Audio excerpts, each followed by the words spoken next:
नमस्कार, अंजली किचन मध्ये तुमचे खूप खूप स्वागत आहे। आता लवकरच संक्रांत येते, तर आपण त्यासाठी आज इथं तिळगुळाची वडी बनवणार आहे। तर इथं बघा, आता आपण सगळ्यात आधी आपण इथं पांढरे तीळ घेतलेत। तर एक वाटी कुठली मापाची घ्या, त्या वाटीच्या मापाने आपण इथे एक वाटी तीळ घेतलेले आहेत।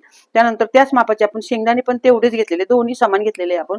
गूळ पण आपण तितकाच घेतलेला आहे, म्हणजे तिन्ही गोष्टी आपण समान घेतलेल्या आहेत। त्यानंतर इथं वेलची पावडर, जायफळ पावडर घेतली थोडी, आणि आपल्याला 2 चमचे फक्त तूप लागणार आहे।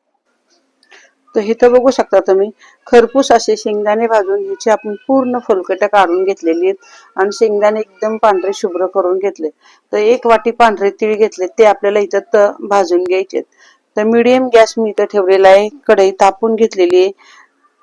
त्यानंतर बघा, इथं आपण तीळ घालून घेतलेत, आणि मीडियम गॅसवर आपल्याला एकसारखे हलवून हे तीळ आहेत ते खरपूस असे आपल्याला भाजून घ्यायचे।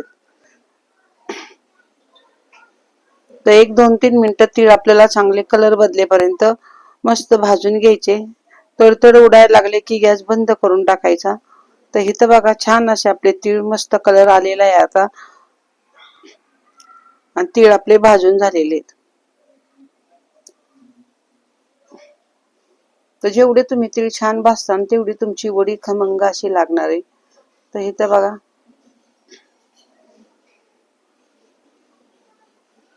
तर व्यवस्थित असे आपले तीळ आता छान ते भाजून झालेले आहेत।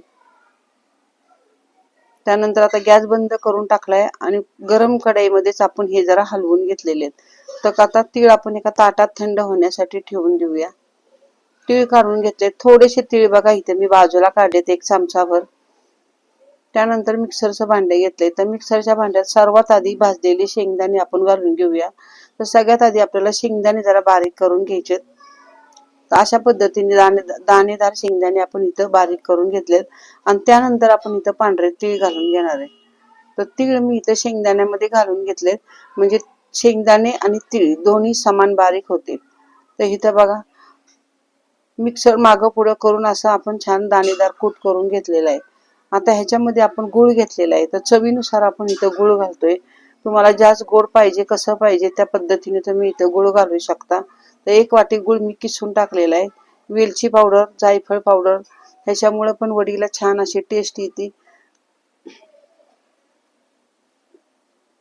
आणि मिक्सर आपण इथं मागं पुढं करून ठेवलेला आहे। कढईमध्ये आपण बघा इथं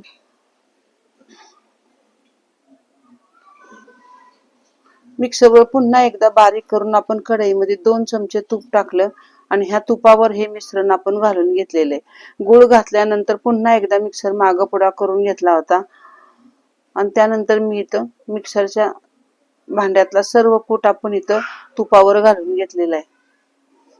तर गरम कढईमध्ये तुपावर आपल्याला हे व्यवस्थित असं परतून घ्यायचं। तोपर्यंत एका ताटलीला आपण इथं खाली तूप लावून घेऊया। गॅस मी बंद करून टाकलेला आहे, आणि गरम कढईमध्ये आपण हे वडीचं सारण पूर्ण इथं ठेवलेलं आहे। आता इथं बघा, 1-2-3 मिनिटं आपण हे सारण तुपावर परतून घेतलं। ह्याला कुठल्याही पाकाची वगैरे काही गरज नाही, अगदी झटपट अशी छान ही तिळाची वडी सुंदर अशी तयार होती। तर अशा पद्धतीने उलथण्याने मी इथं दाबून घेते, किंवा एखाद्या पेल्याने, वाटीने, कशाच्याही साह्याने तुम्ही ही वडी व्यवस्थित अशी थापून घ्या। झटपट अशी ही वडी सेट होती, हिला वेळ लागत नाही, वाट बघावी लागत नाही। तर वडी मी थापून घेतली, वरनं आपण ठेवलेले पांढरे तीळ येते भाजून घेतलेले ते इथं टाकून घेतलेले आहेत। ह्यामुळे वडी दिसायलाही सुंदर दिसतील। आणि पुन्हा एकदा आपण वडी बघा इथं एका छोट्या वाटेने मी व्यवस्थित असे तीळ आपण दाबून घेऊया। आता वडी आपण 5 मिनिटं इथं थंड होण्यासाठी ठेवूया। थंड झाल्यानंतर इथं बघा, मी आता वड्या कापायला घेतलेल्या आहेत। सहज अशी छान ही वडी कापली जाते, तुटत नाही, काही नाही, अगदी तळापासून व्यवस्थित अशी ही वडी ही निघते। तर अशा पद्धतीने बघा ह्या वड्या आपण तयार केलेल्या आहेत। तर एक वडी तुम्हाला मी काढून दाखवते लगेचच। तर इथं बघू शकता तुम्ही, मस्त अशा आपल्या ह्या छान झटपट अशा फक्त 10 मिनिटातच आपण ही तीळ शेंगदाण्याची वडी तयार केलेली आहे। तर वड्या आपण एका ताटात आता सर्व काढून घेऊया। तर इथं बघू शकता, तळापासून छान अशी ही वडी निघली जाते।